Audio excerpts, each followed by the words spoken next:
Spain versus Argentina, Yamal versus Messi, all on the biggest stage in world football. Lionel Messi! Here they come again, Lamine Yamal! There is his moment! Barca fans are the real winners. No matter what happens, they will be happy. Having your greatest ever graduate and your brightest new prodigy face off on the biggest stage in the world is just an outrageous flex.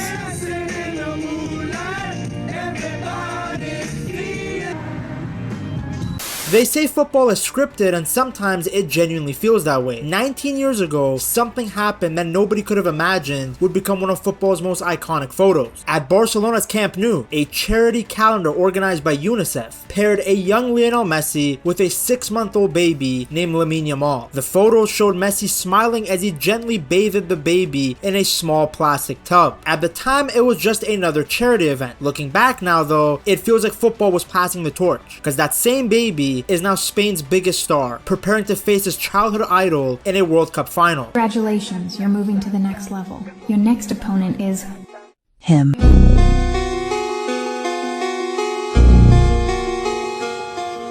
Hopefully Messi touches me next in a bathtub. Oh! What the fuck? It's almost too perfect to be real. Yamal has already taken the football world by storm. He exploded onto the international stage at Euro 2024. Yamal. Lovely little check and looking for the top corner!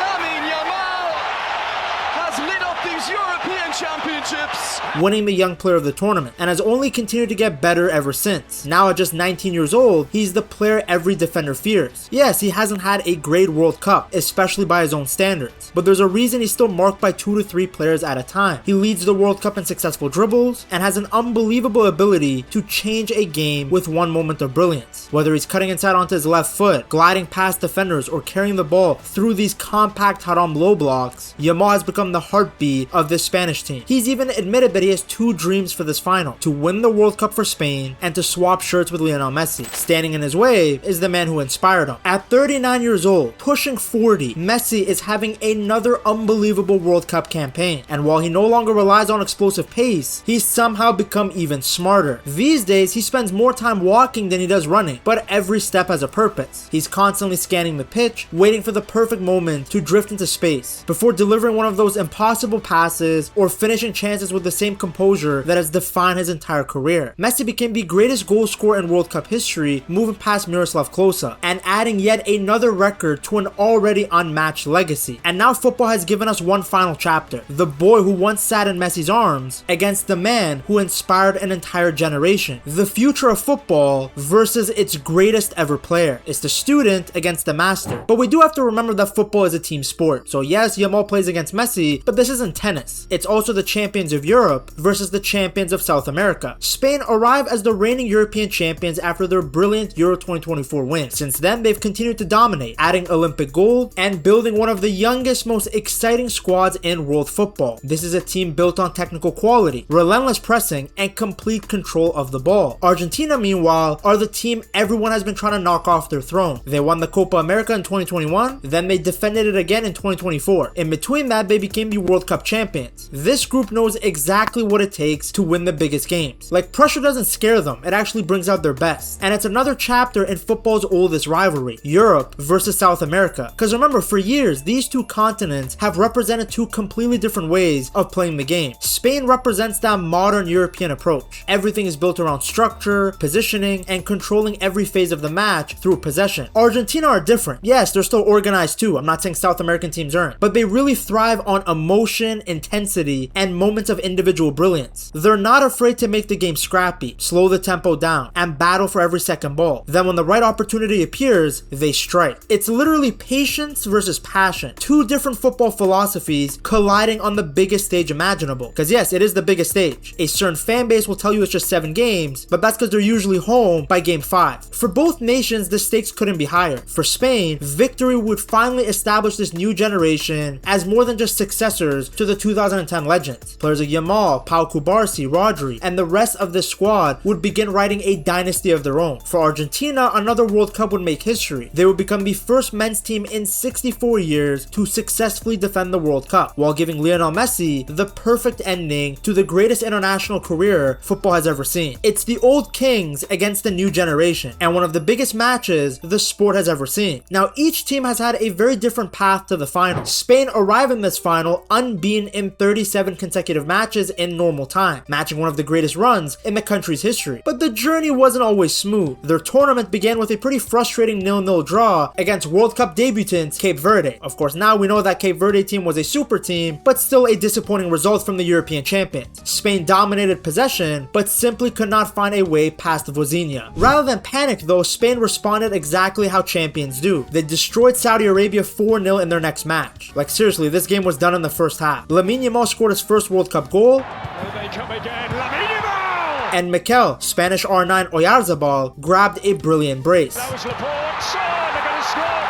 Get up, Kikere around the back, there's Dani Olmo, they're in for another one!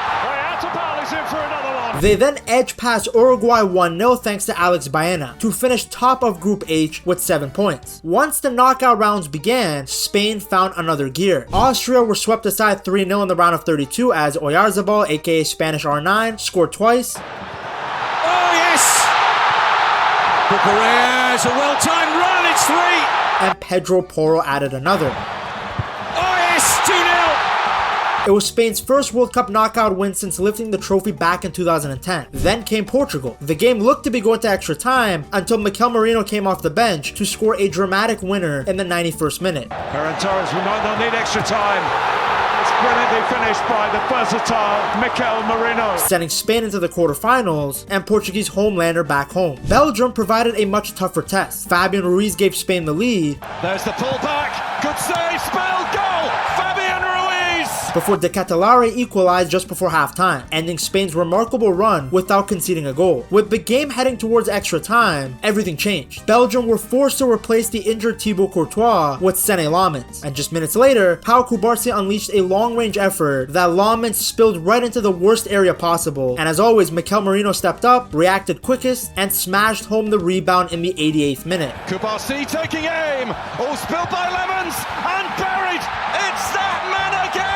Sending Spain into the semifinals. When Bellingham scores these type of goals, they call him the next Zidane. When Mikel Merino does, nobody talks about it. Him and Fabian Ruiz need better PR. Then came the croissant lovers France, a team that had scored 16 goals on their way to the Final Four. A team led by Kylian Mbappe, Ousmane Dembele, and Michael Olise. Big names, but Spain completely shut them down. Rodri controlled the midfield from start to finish, cutting off France's transitions and dictating the tempo. Oyarzabal calmly converted a first half penalty after Lamine Yamal was fouled, before Pedro Porro finished off a brilliant team move in the second half to seal a deserved 2-0 win.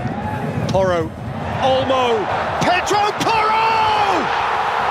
It's happening for Spain! We actually got the Mbappe special that game. Nothing. What's the Mbappe special? For example, nothing. Now, after navigating surprise setbacks, dramatic late winners, and one of the toughest knockout paths in the tournament, Spain stand just one win away from becoming world champions once again. Now, the funny part is that while Spain spent most of the tournament in complete control, Argentina's journey has been anything but comfortable. Every knockout game has demanded something different. Time and time again, Lionel Scaloni's side has found itself backed into a corner, only to somehow find a way out. Following Angel Di Maria's retirement after the 2024 Copa America, Argentina had to reinvent themselves. Without a natural winger stretching the pitch on the other side, like Di Maria did for over a decade, Scaloni had to reshape the team into a much more compact, midfield-heavy side. So now instead of relying on width, Argentina had to win games by dominating the center of the pitch. Rodrigo de Paul, Leandro Paredes, Alexis McAllister, and Enzo Fernandez constantly overload the midfield, allowing Messi to drift into dangerous areas, while Lautaro Martinez stays high to occupy the defenders. Now in the beginning this approach was working because the tournament couldn't have started much better. Argentina opened with a commanding 3-0 win over Algeria as Messi produced a sensational hat-trick, becoming the oldest player ever to score 3 goals in a World Cup match. Lionel Messi! Look at deflection high from range. Big deflection! Got it home! That's 2 for Messi! Back to Messi. Messi! His first World Cup hat trick. We can also thank Zidane's son because that brother can't save a PDF. They followed that up with a physical 2-0 win over Austria. Although Messi missed a pen, he responded exactly as great players do. Oh, yes, there it is. There it is. He has to. Well, this truth is stranger than fiction. Scoring twice to secure qualification, while breaking Miroslav Klose's long-standing World Cup goal-scoring record. A comfortable 3-1 win over Jordan wrapped up a perfect group stage. Lo Celso and Lautaro Martinez found the net. Oh, Messi couldn't have done it better. Club football and international football, and he's now scored in the World Cup finals. Before Messi came off the bench to score once again. Here he goes, there he is. Giving Argentina 3 wins from 3. But then everything changed once the knockout rounds began. Cape Verde of all teams pushed the defending champions all the way in the round of 32, forcing Argentina into extra time before they eventually escaped with a hard-fought 3-2 win. If that was difficult, the game against Egypt was even worse. Argentina looked to be heading home back to Buenos Aires after falling 2-0 behind. Argentina, it's a decent ball in, and they have broken the deadlock. Alarm bells ringing for Argentina, 2-0! With a little more than just 10 minutes remaining, Romero sparked some hope with a header in the 79th minute. Looking to start to turn it in their favor, and they are back in the game. Before Messi scored a stunning equalizer just 4 minutes later. Lautaro sent it across. It's swept in, and of course it's Lionel Messi. With penalties looming, Argentina delivered one final punch. Deep into stoppage time, Enzo Fernandez fired home the winner to complete one of the greatest comebacks of the tournament, keeping the defending champions alive. Racing back as fast as they can.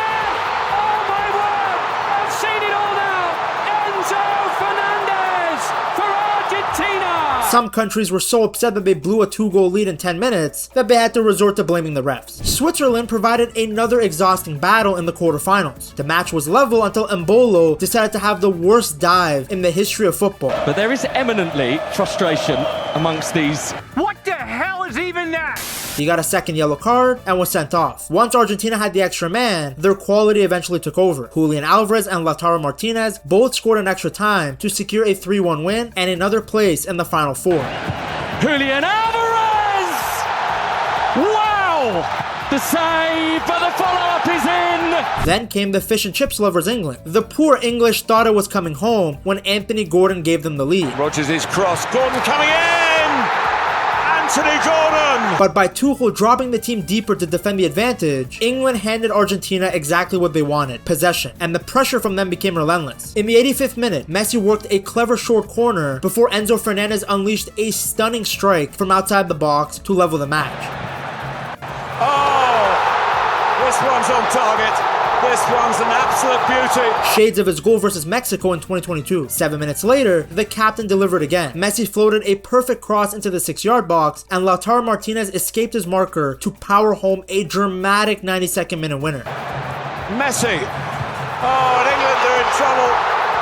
Maybe through Lautaro Martinez. Completing yet another unforgettable comeback. After surviving one scare after another, Argentina had fought its way back into another World Cup final. Now, if Spain lifts the World Cup trophy, it would be one of the greatest achievements any national team has ever pulled off. Spain would become the first men's national team in history to hold the World Cup, the European Championship, and Olympic gold at the same time. I mean, can you imagine that? 3 of the biggest prizes in international football, all belonging to one country? It would also be the ultimate proof that Luis de la Fuente's project has worked. When he replaced Luis Enrique in 2022, plenty of people questioned whether a coach who had never managed a major club was ready for one of football's biggest jobs. 4 years later, those doubts have disappeared. De La Fuente has built a team that still values possession, but isn't afraid to attack with speed. Yes, Spain can dominate the ball when they need to, but they're just as dangerous breaking forward through the pace of Lamine Yamal, the movement of Mikel Oyarzabal, and the creativity running through the midfield from the likes of Olmo, Fabian Ruiz, and Rodri. Perhaps the biggest achievement, though, would be what it means for this generation. Ever since Spain won the World Cup in 2010, every team has lived in the shadow of Xavi, Iniesta, Sergio Busquets, and the legendary Tiki-Taka era. Winning this World Cup would finally change that. This wouldn't be a sequel to 2010, it would be the birth of a new golden generation. They would be remembered as the team that created a new era of Spanish dominance. Now, if Argentina wins the World Cup again, history will also be made. No men's national team has successfully defended a World Cup title in 64 years. The last to do it was Pele's Brazil in 1962, while only Italy before them managed the feat in the 1930s. Argentina Argentina now stands just one win away from joining that incredibly exclusive club. It would also cement the squad as one of the greatest international teams football has ever seen, because since 2021, Lionel Scaloni's side has won everything in front of them. If they win in New Jersey, they will have completed an astonishing run of 4 straight major international trophies. But more than anything, this final is about one man, Lionel Messi. At 39 years old, he arrived at a 6th and final World Cup already as a world champion, yet he still has another opportunity to finish with the greatest international career